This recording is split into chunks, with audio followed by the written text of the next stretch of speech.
Congressman Greg Murphy, who's a Republican from the state of North Carolina, a member of House Ways and Means, but he's also a practicing urologist. So if it's okay, Congressman, I want to start with President Biden's health and then kind of back into everything that was happening on Capitol Hill today, given your experience in medicine. The one additional detail that we just learned from a Biden spokesperson moments ago was that the last known PSA test that the former president was administered was in 2014, last known test.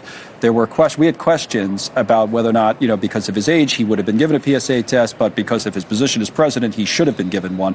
Any perspective on this from your experience? Yeah, absolutely, Connell. That's purposely what I believe. There is some debate, there is some controversy about PSA screening, especially over the age 75. Do you really need to do it or not? I generally don't in individuals over age 75 in the absence of symptoms. But the fact that, good Lord, now it's 10 years ago, he was 72, and he did not have a PSA since then.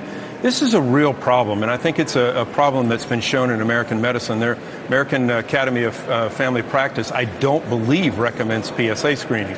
I'm a urologist. I've seen PSA screening save lives. But why in hell did they not do a PSA on him 10 years ago? And honestly, even though he was 82, why did they not do one now? Was it because he requested it? Was it because the physician just didn't recommend it?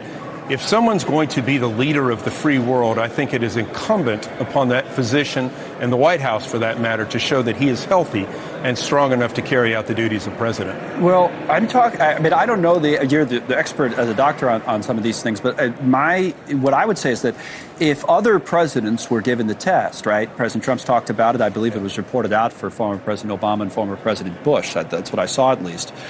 Wouldn't it stand to reason that President Biden would have been asked, at least, if he thought, he would have been told about the guidelines, that type of thing? Is that what a doctor would normally have done with him at his age? Yeah. If they didn't, they were negligent. That's what they should have done. You should have that conversation with men, especially them in minorities over the age 40, but especially men over the age 50. You have to have that discussion with them. Turning a blind eye, and again, I don't know that was what was going on. Maybe Biden said he didn't want it, or maybe got some other recommendation to it. But it is very, very troublesome that this was not done, especially also, and Connell, this is one thing I harp on sometimes. Some of the doctors in the United States now just rely on the PSA test. They should have a rectal examination also.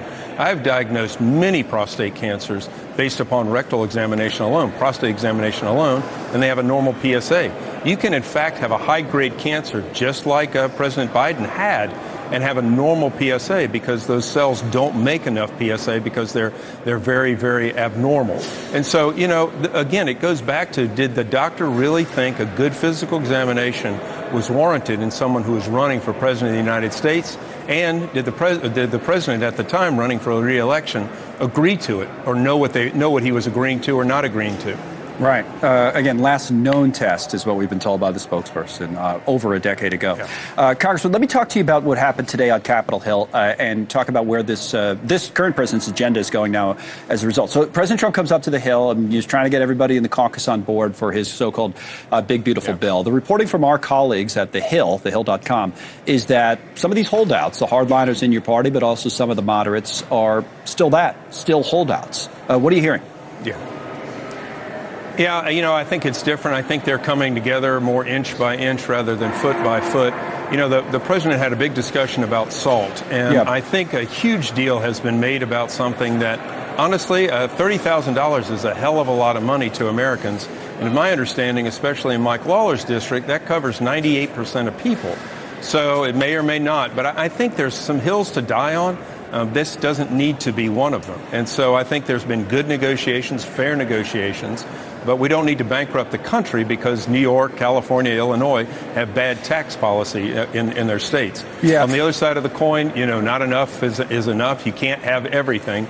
And there needs to be some compromise to get this thing moving forward. Let me stick with SALT then for a final comment on that. Again, state local taxes, how much can you deduct as the cap's going to go up? All right, I should say high-tax states like New York are at the center of all this. Congressman Lawler represents a district just north of New York City. We have a clip from Congressman Lawler speaking today, and then we'll get final thoughts from you. Here's Lawler. The issue of salt is one of the biggest issues impacting my district.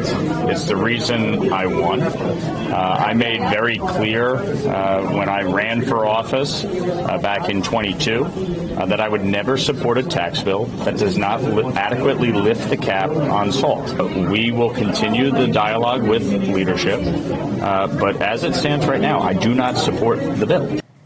Couple things there. As it stands right now, just trying to read between the lines. Okay. Yeah. But also at the beginning of the clip, it's the reason I won, which leads you to believe he might be dug in on this a bit. What do you say? Yeah, the president doesn't agree with that. I can't say, I didn't campaign in Mike Lawler's district. He would know his district better than anybody. I find that hard to believe. There's so many other issues that are important to constituents. Good Lord, the president won with a mandate. There are other issues that cause you to win or lose. Lawler standing his ground on this is one thing. Are there other other things going on? I don't know, but I think $30,000 is a hell of a lot of money to people, and I think he should take that. Congressman Greg Murphy, Dr. Murphy, thank you for coming on again. It's always good to talk to you.